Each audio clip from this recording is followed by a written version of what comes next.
The Los Angeles Lakers select Earvin Magic Johnson, Michigan State. I've never heard anybody say anybody other than Magic for best point guard of all time. Ball taken by Magic, dribble drive all the way, lay it up and in. I think he's the greatest player ever. And he'd be my #1 pick if I'm starting a team right now. He's not going to lose. He's just not going to lose. Bounce to Magic. He's down the middle. He lays it off to Worthy. Score! Magic Johnson changed the game of basketball. Everybody just get ready, sit back, and let's enjoy it.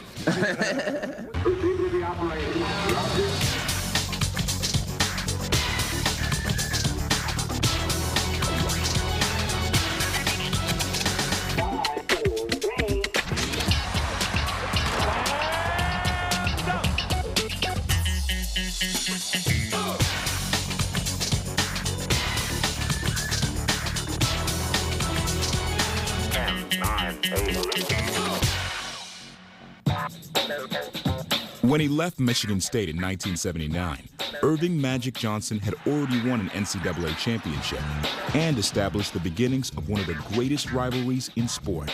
New Laker owner Dr. Jerry Buss made Magic the first overall pick in the NBA draft that year, and it was a marriage that changed the Lakers, Los Angeles, and the NBA forever. The crowd will be talking about that for a week. Dribble behind the back, all the way under, lay it in. When Magic came along, he made it fun to pass. He made all of his teammates better. All you had to do was just go out there and do your job, and Magic would take care of the rest. 5 championships, 3 MVPs, 12 All-Star games, and 1 gold medal later, Magic Johnson's Hall of Fame career was full of breathtaking, high-wire, clutch moments. These are the top 10. Number 10, Magic goes for 24 and 24 against the Nuggets. 24 assists in 1 game, 48 points. On November 17, 1989, the Denver Nuggets came to play the Los Angeles Lakers in an early season matchup of Western Conference foes. The hapless Nuggets had no answer for Magic that night, as he posted 24 points and a remarkable 24 assists, 9 more than the entire Denver team, and at the time, a single-game record. And there were nights he was just imagining things that you couldn't possibly imagine on a basketball court. Very early on, Magic just had James Worthy. Magic stops, give the ball to Worthy, slides underneath and scores. The Lakers are up 4-0. Magic's already feeling the flow, passing the ball. He thought that they were padding John Stockton's assist up in Utah. So he was really eager to really pour it on. 19 assists, 18 points, and 7 rebounds. Underneath the Scott. That's it. There's the 23rd for sure. Johnson broke Jerry West's record of 23 assists that night. But what many people don't know is that he had 20 through just 3 quarters. You know, it didn't surprise me. When Magic did that kind of stuff, it was almost to be expected. Magic bounced under the coop. Score. That's 20 assists for Magic. Double-doubles, triple-doubles was kind of routine and an everyday thing for him. So when he came up with these monstrous numbers, it's like, that's just Magic being Magic. Worthy can, there it is.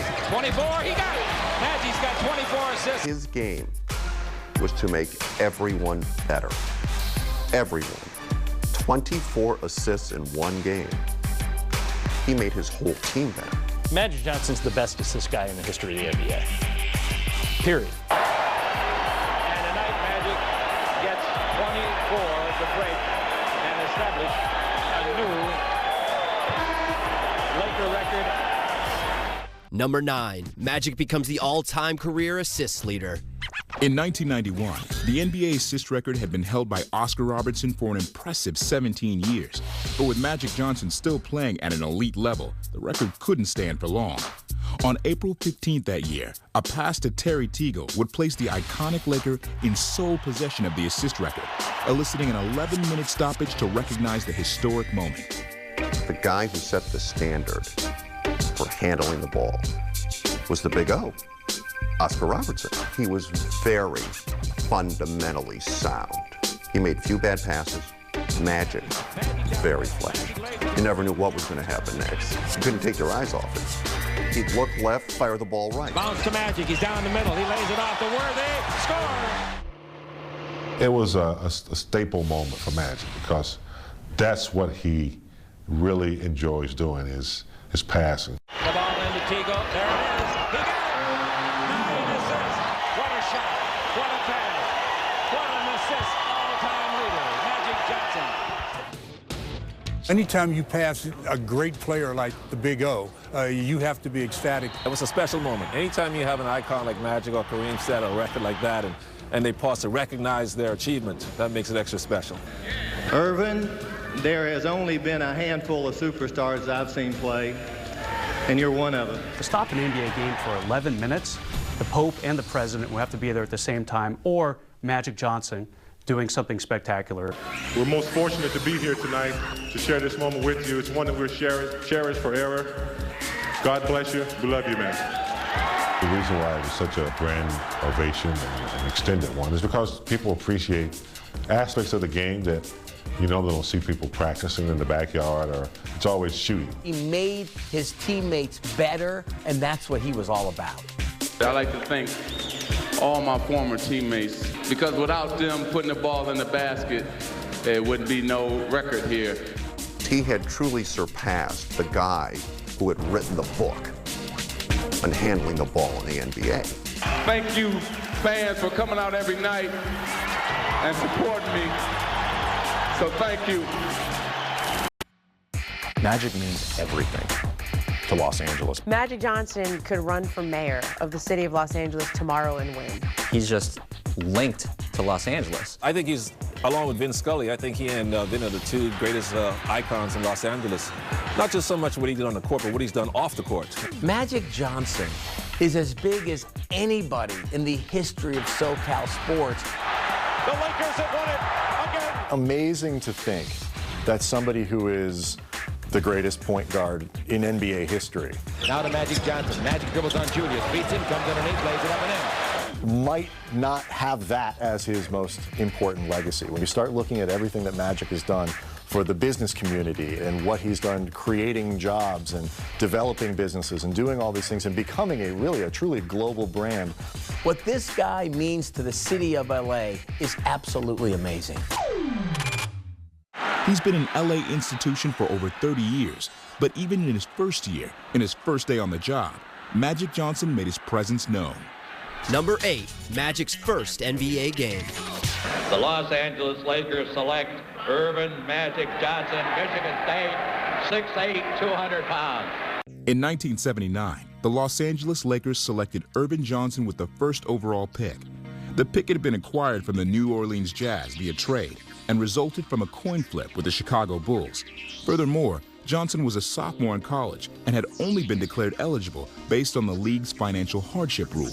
Despite his unconventional path to the Lakers, Johnson made it clear from the very start where he belonged. And I want you to know that this man has a smile that lights up a television screen from here to Bangor, Maine. We're down 1, and we throw Kareem the ball against the Clippers down in San Diego. And he shoots that beautiful sky hook at the buzzer. To Kareem, sky hook up and good. Lakers win. Here they are opening up the season against the Clippers, and Kareem hits the game-winning shot. There's Magic jumping up and down, and he's jumping in the arms of Kareem. Magic basically jumped on him and started hugging him like he was Santa Claus. And Kareem didn't know what to do. I run real fast. I jump in his lap and start choking him, hugging him. I think I've seen the video of Magic jumping into Kareem's arms 100 times, and it never gets old. And Magic Johnson is out there celebrating like they just won the NCAA championship. He got me inside the locker room and said, "Rookie, don't ever do that again." You go through those kinds of emotional highs and lows on a regular basis. You're going to be exhausted. So, I reminded him that, we had 81 more games. And I said, "Kareem, if you ever hit a shot like that 81 more times, I'm going to jump in your arms 81 more times." Magic Johnson was the emotional leader. You could tell that pretty quickly. And it's unusual for a rookie to be that guy. For Magic, I think that's what fueled him. He never tried to hide his passion or try to hide his joy. Everybody just get ready, sit back, and let's enjoy it. Magic was able to give Kareem that little spark, that little flame. That experience for me was eye-opening. In that moment, I found out how It was okay to enjoy the moment. What you saw right there was a rookie who was just happy to be there and had no idea what he was about to get started on. Intercepted by Magic, and here he comes from behind the back, a fake. Oh, the pass, here we go. I just think that was like the game where just LA was like, what do we got here, man? This guy is unreal. From that first game on, LA was just hooked. The Lakers would go on to have a 60-22 record that year and win an NBA championship. But Los Angeles never forgot about the debut that launched it all. Number 7, bank shot buzzer beater against the C's. The Lakers-Celtics games were battles. They were heated. It's a 5-on-2 for the Lakers.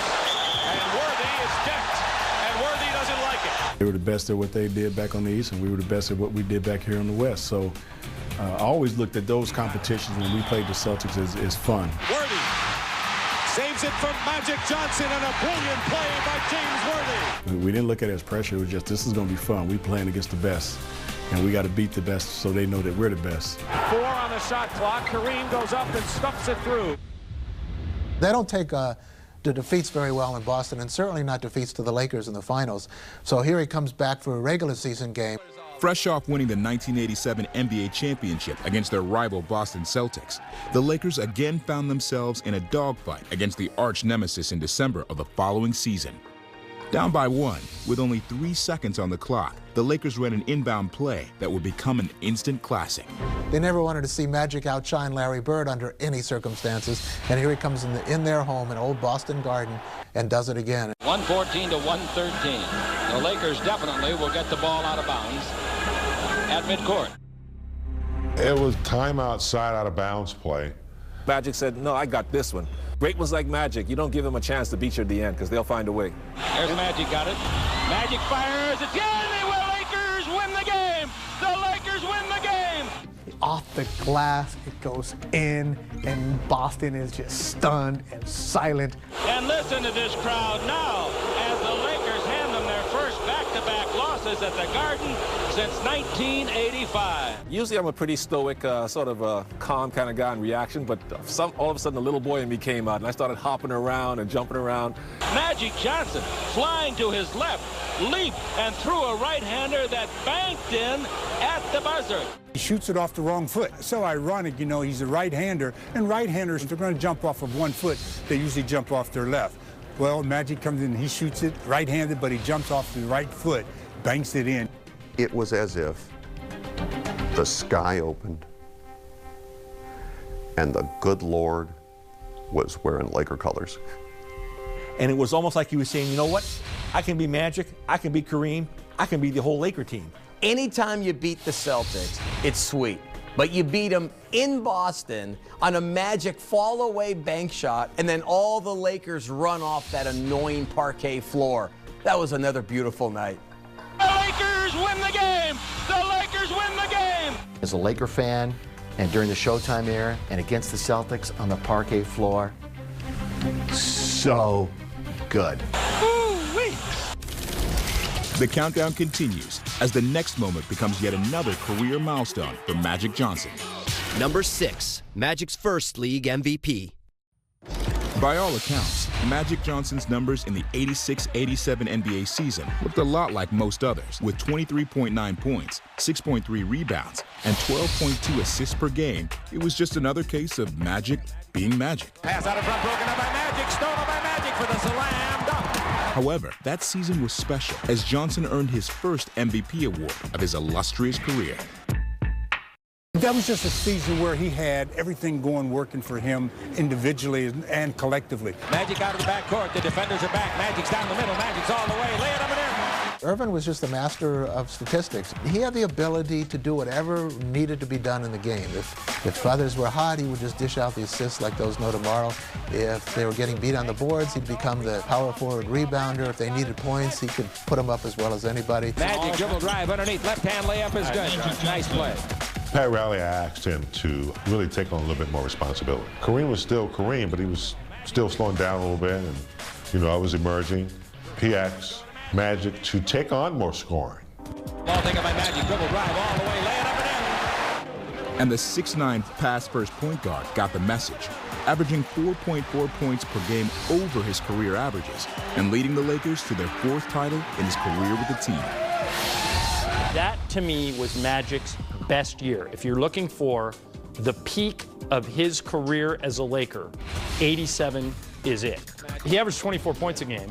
He averaged 12 assists a game. Most guys would take either. He was doing both every night. Picks it up, gives to Worthy. Worthy under to Magic.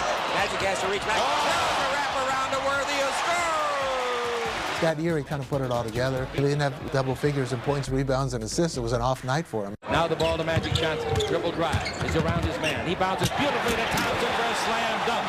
If you scored 23 points a game today, it's remarkable. Magic a 360 turn in deep. Left-hand layup is good. If you dish out 12 assists a game, bounce to Magic. He's down the middle. He lays it off to Worthy. Score! in today's world, it doesn't even equate. Adapting to whatever's needed, that's one of his major assets.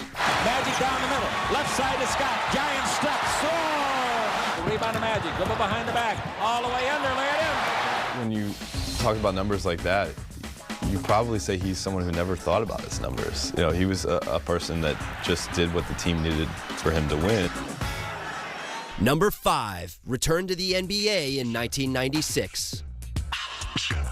Johnson first retired in 1991, but 4 years and 84 days later, at the age of 36, he bravely staged a comeback you would have predicted.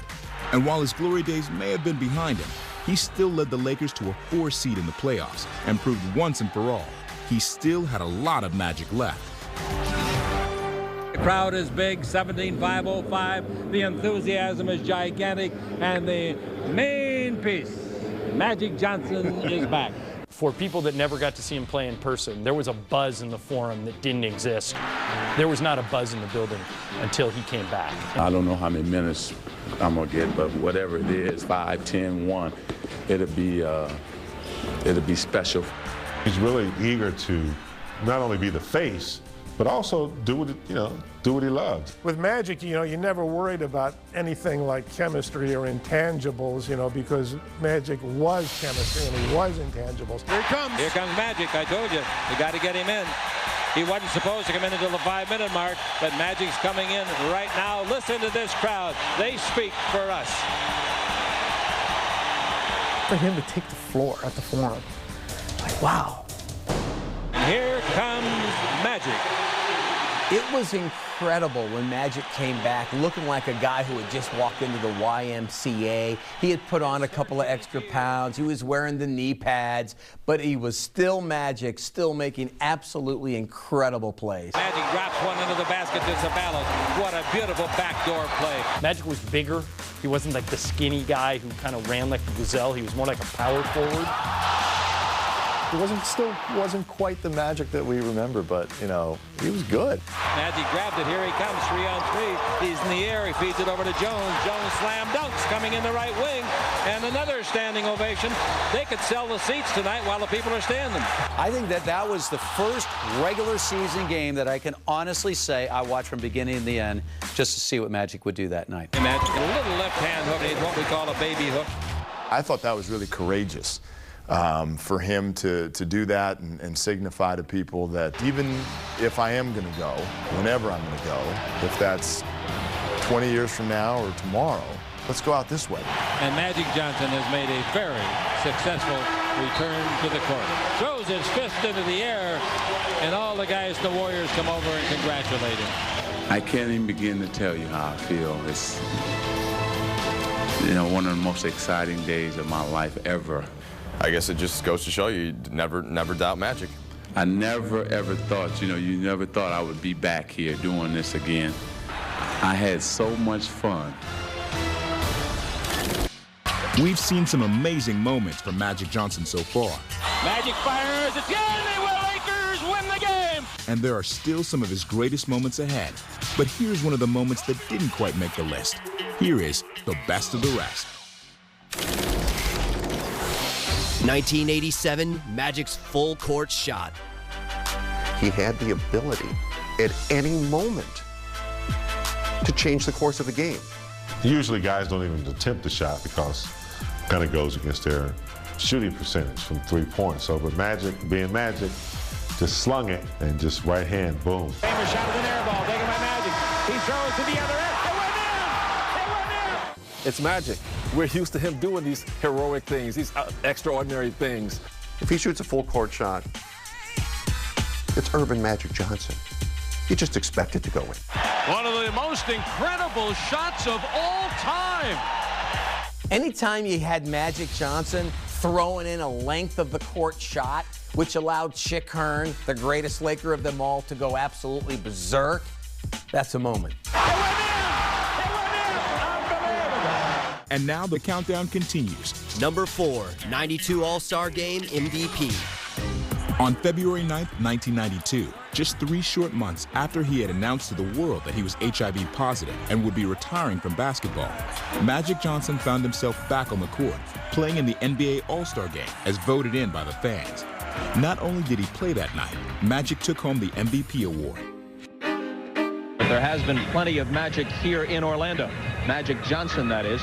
3 months ago, he announced his retirement from the NBA after testing positive for the HIV virus. But he was voted by the fans as one of the starting guards for the Western Conference Stars. It became pretty clear pretty quickly that he was going to get voted on the All-Star team. And, you know, the league thought it over and they thought, geez, you know, we really like this. And there were guys out there that didn't want him to play. I remember that. I said, wait a minute, he can't play like this. Is all this misinformation we had about what was going on back at the time. It's absolutely incredible how ignorant we were when it came to HIV. I have to be out there for myself, and I have to be out there for a lot of people who are, whether they have a disease, whether they have a handicap, whatever they have, and let them see that they can carry on. The great thing that happened was before the game that, you know, everybody's introduced, Isaiah led the East guys all over, and once he started walking, everybody came over, and they all hugged Magic, and that diffused the whole thing. It took the controversy away. The way the players embraced him during the intros, that was just spine-tingling. He used his smile and his play to make people forget about that kind of stuff. And then, you know, the next thing you know, he's hitting 3-pointers that you wouldn't expect him to hit. There it is. There's the 3. Magic got his 3. Wait for that moment to shoot the 3. We live in Hollywood, we work in Hollywood, but no one could have written that story. You'll think it's a movie. You'll think that that must have been take 1, take 2, take 5. It wasn't. Another great pass. Magic. Boy, you've got to be alert. Something more powerful kind of took over. And that was just, it was a moment that was to be remembered. And it felt like even the players on the floor felt like that. The All-Star MVP finished with 25 points and 9 assists, but Magic's impact on the game went way beyond the numbers. In typical Magic fashion, under the bright lights of the NBA All-Star Game for all the world to see, this guy's knocking down 3-pointers. He's taking Jordan and Isaiah Thomas. The way the whole thing played out with he and Isaiah Thomas going at it. 6, 5, 3-pointer. Cap that game off and just throw up that long shot and it for going. I mean, you can't script this stuff. At the end of the game, even though time hadn't officially expired, all the players came out. They all hugged him, which was big because a year ago, people didn't want to hug him. Instead of an all-star game and a showcase for the NBA, it just became a showcase for Magic and the fact that maybe he was going to be okay. Ladies and gentlemen, you just can't orchestrate it better than that. But when you're great, you deliver on cue. That game itself was a way of saying, okay, we don't discriminate, we understand. It's one thing to be a great player. This league has had many great players. The Lakers have been blessed with a lot of great players, but it's the idea of capturing the moment in the most dramatic ways. That's what I remember about that 92 All-Star game. Maybe you'll see me back, maybe you won't, but I'll remember all these good times this afternoon. I'd like to thank you for sharing this with me. Thank you. Number 3, Game 6 of the 1980 NBA Finals. A young man by the name of Magic Johnson is going to start at center. Putting a guard at center? A point guard was playing center? Like, that doesn't make sense. In 1980, the Los Angeles Lakers and Philadelphia 76ers faced off in the NBA Finals, with the series tied at 2. Kareem Abdul-Jabbar was the story of Game 5. The captain scored 40 points, including a game winner, all with a severely sprained ankle. But when the ankle was slow to recover, Kareem was forced to sit out Game 6. Most Laker fans wrote the game off, praying that the big man would return for Game 7. However, rookie point guard Magic Johnson had other plans and authored one of the most historic performances in NBA history. I got hurt in Game 5. Kareem turns underneath, puts it up and scores on a finger roll. Fine, but Kareem's hurt. Kareem turned an ankle. And when Kareem Abdul-Jabbar goes off like this, he is injured. My ankle swelled up really bad. It hurt a lot.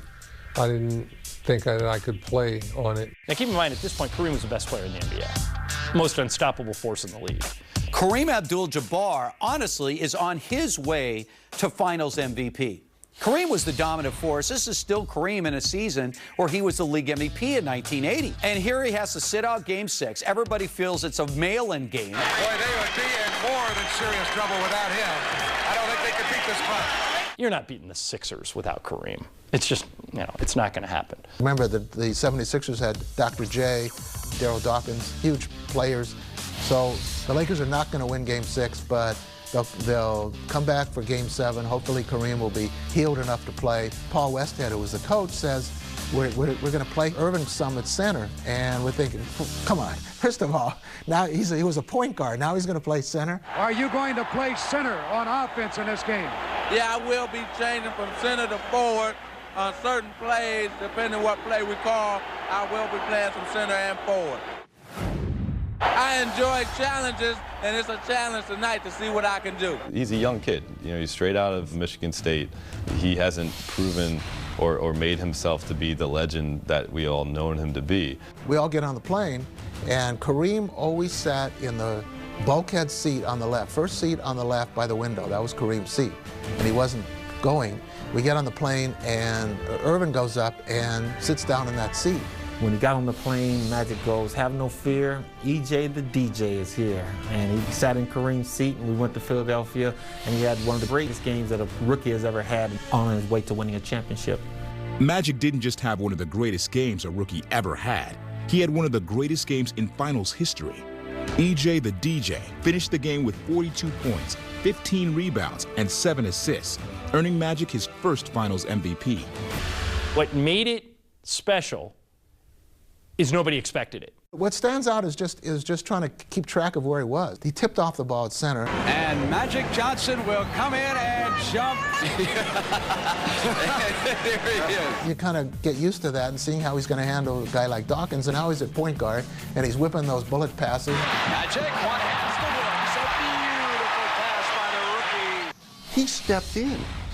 He assumed command and control of the team. It is that rookie again. Magic dishes Wilkes this time. Magic won it by just taking over the game, and he did everything. He scored, he passed, he rebounded. And you're getting a glimpse of greatness, and you're getting a glimpse of what he'll go on to be. For him to do what he did, the 42, 15, and 7, playing all 5 positions at some point of that game, to me, is the single greatest game ever played by a Laker. An unbelievable performance by Magic Johnson. It dawned on you late in the third quarter, early fourth quarter, they're going to win this game. They're going to do it without Kareem. There it is, it's over, and the most valuable player is Magic Johnson. He starts at center, plays forward and guard. Without the big fella, we wouldn't have been here. So it's just, you know, we won it for him and won it for ourselves. We were flying home, and I said to him on the plane, I said, so you played center, you played forward, played small forward, you played point guard, played shooting guard. You want to write our stories for us, too? And he smiled and he said, I know I could do that. This is your first year and you're here. How many more of these would you like to get under your belt? About 20. To me, that was the #1 moment in Laker history. Big fella, we love you. We did it for you, and we want you to get up and dance a little bit tonight. I know that ankle looks strong, but get up for us. As a photographer, Magic was a dream. I learned a lot as a photographer just by shooting Magic. I learned to always be ready. You never knew what you were going to get from him. He could be coming down full steam ahead down the center of the court. He could make 19 moves before he decides what he's doing, and I have one shot at it. We all know the big smile, but the guy was an unbelievable motivator. I think his teammates loved him because he came to play every single game. So as a photographer, his work ethic kind of rubbed off on me because I saw him come to play every single night. I didn't want to mail it in as a photographer either. We kind of meshed in that way. Welcome back to the top 10 Magic Johnson moments. Our number 2 moment occurred off the court, but its ramifications shook the very foundation of society. Number 2, the announcement. On November 7, 1991, the press was notified that Magic Johnson would be making a major announcement at 2 p.m. at the Forum. Magic hadn't played in any of the team's regular season games to that point, citing a routine virus as the reason for his absence. On that day, Earvin Johnson would make one of the most striking and memorable announcements in sports history. Because of the HIV virus that I have attained, I will have to retire from the Lakers today. He's still a superstar. He's just come off playing Michael Jordan and the Chicago Bulls in the NBA Finals the year before. He's still a dominant force in the NBA. And he goes to Salt Lake City to play in an exhibition game, and he leaves the team before the game, and he's gone for 2 weeks. He disappears, and the story is he's battling the flu. It was really kind of strange, but nobody, certainly not me, put anything together that it was anything beyond the flu. For a couple of weeks, Magic was going with us on the road trips, but he wasn't playing in the games. Myself, being one of his best friends, I kept asking, "What's going on, man? You gonna play with us or not? What's going on?" And he said, "Yeah, I'm just trying to get over this little bug and everything." And we really didn't pay it no attention. We knew he would be there when the regular season started. You ain't got to play in this preseason stuff, man. We ain't worried about that. We got a call, said, come straight to the Forum. Don't turn on your radios. Just come straight to the Forum. Don't listen to anything. Don't stop. Don't talk to anybody. Just come straight to the Great Western Forum. I was at home early that morning, and Magic called me and said, "Coop, I want you to meet me at the Forum."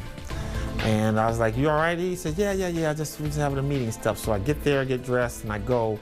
And that's when he made a statement to all of us. We're in the locker room, and Magic comes in. He's got his suit and tie on. He told us, point blank. He said, "Guys, I contracted the HIV virus, and there wasn't a dry eye, in there." Basketball will still be a part of my life. I told Coop and Kareem, both of them, a while ago, that I'll be calling them to play them one-on-one, and we'll have some fun that way. I just won't be a part of the Lakers. Well, it was very difficult for me finding out that Earvin was HIV positive. My heart went out to him. I was really shocked. It was such a sad moment. I mean, everyone at the Forum was devastated. The crews were all getting their gear together and kind of getting out, and I'd never been in a moment like that. It was like a global event. It was one of the first sports stories that just went global. I remember sitting in the lounge in the Forum and just counting up the cameras in the back of the room, and it was, it looked like a presidential address. As a reporter and as a sportscaster, one of the worst days of my life. I'm not embarrassed to say that. I think that it was for everybody. And if you talk to anybody in the Laker family now, they'll tell you that that's probably one of the worst 5 days of their life. I just want to make clear, first of all, that I do not have the AIDS disease, because I know a lot of you want to know that, but the HIV virus. I thought he handled it with as much class and dignity as possible. That at that point could have been a death sentence, and he just kept going with it. It was rough. It was really rough. But he was the strongest guy in that room, and he came up to each and every one of us. And I remember him saying to me, he gave me a big hug, and he said, "B, I'm gonna beat this." I plan on going on, living for a long time, bugging you guys like I've always have. I think Magic changed the entire conversation about AIDS. I think until that point, we were focused on who got AIDS and how they got it. And after he contracted the virus, we realized anybody could get it at any time. But we also realized through the way he's treated it, the way he's dealt with it, that you can live with it for a number of years. You can live with it for decades. Magic has taken that and really stood up front and was able to show people that you can still live a productive and positive life as long as you take care of yourself. It appeared like he was going to die for what we knew about that disease back then. Cut to the present, and he hasn't just survived, he's thrived. It's absolutely amazing.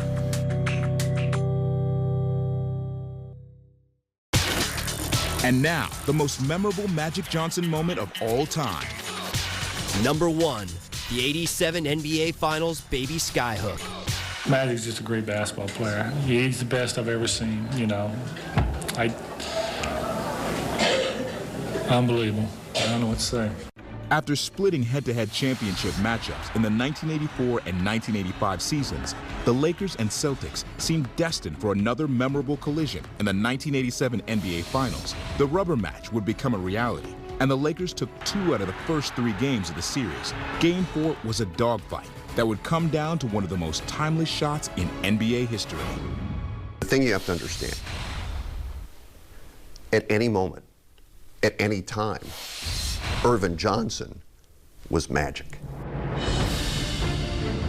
The Lakers had slammed them twice pretty good in Los Angeles. And then they'd come back to Boston. Boston had won Game 3. It was a big game we had to win. It's a 5-on-2 for the Lakers. And Worthy is decked. And Worthy doesn't like it. It was a tough game. It was a comeback game. We were down. We came back second half, and then we had an opportunity to win. And we set up a play. We really wanted to go inside. Magic gets the ball at the end, and you're kind of thinking at that point, you know, every last play went into Kareem. So you're kind of thinking that's what's going to happen. We set up a play, really wanted to go inside to Kareem, but what happened is McHale switched. So with about, I don't know, 4 seconds or so, 5 seconds, I just remember Magic exploring the situation, and he looked at Kareem, and it wasn't enough room for him to get it to him. So at that point, he decided. He gave McHale a little stutter step that froze him for a count. And then he drove into the lane, and then it's lights out. To the left goes Magic. He's got it. He didn't shoot it. 5 seconds left. Magic down the middle, just what I thought. A hook shot at 12. Good! I don't think I've ever seen him take a hook shot ever. Magic was not a guy who shot a lot of hook shots, and he'll tell you to this day that's the biggest one he ever made. It took me by surprise, but it was an amazing moment because I think time stood still. If you look at the picture, you can see all the people like looking up and in anticipation of what was going to happen. And when he hit it, man, the Lakers went crazy. You're probably going to get beat on a skyhook, but you don't expect being from Magic. There are certain moments when you're looking at a play and you know before the play even starts, this is a fork in the road. You know, the series and the rivalry is going to go this way or it's going to go this way based on what happens in these next 10 seconds. Magic down the middle, just what I thought. A hook shot at 12.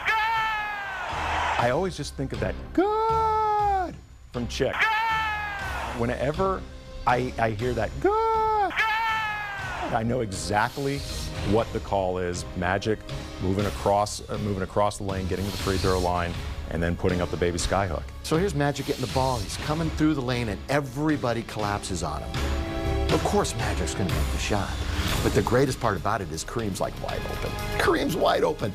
It was a little bit of passing to the guard because that little mini hook, that Magic hook shot to me is when Magic, as great as he had been and already been part of 3 championship teams, took his game to even another level. Party all the time, yeah. Prior to this series, the Lakers and Celtics had faced off in the finals 9 times, with the Lakers losing 8. When a victory over your fiercest rival is that sweet, it's definitely time to party. You're talking about a Boston Celtics team that has Robert Parrish down there, that has Kevin McHale, that has Larry Bird, that's still one of the best front courts in NBA history. And there he is, floating across the lane and letting it go. It changed the game. It was deflating to the Celtics. When you have someone doing that, and basically then, how do you stop this guy? I mean, this was Magic at his finest. It's Magic, again, proving that he'll do whatever the team needs to get the win. That's how you become the greatest Laker. I mean, that's how you're emotionally tied to the fan base. Those kinds of moves altered the course of the series. It's over, and the Lakers won. We hope you enjoyed our countdown of Magic's most memorable moments.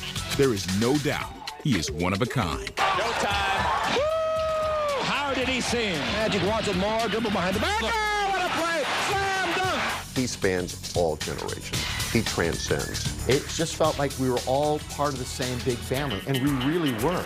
He was one of us, but at the same time, he was one of those big celebrities sitting right down there in the front row. It was just who Magic was. He was all of us. The guy not only was a great player, but he understood what it meant to be a Laker and to be part of such a city like Los Angeles. Magic has to reach back. The wrap around to worthy of score. He may not have been the greatest of all time, but he is a lot of people's favorite of all time. Magic! The crowd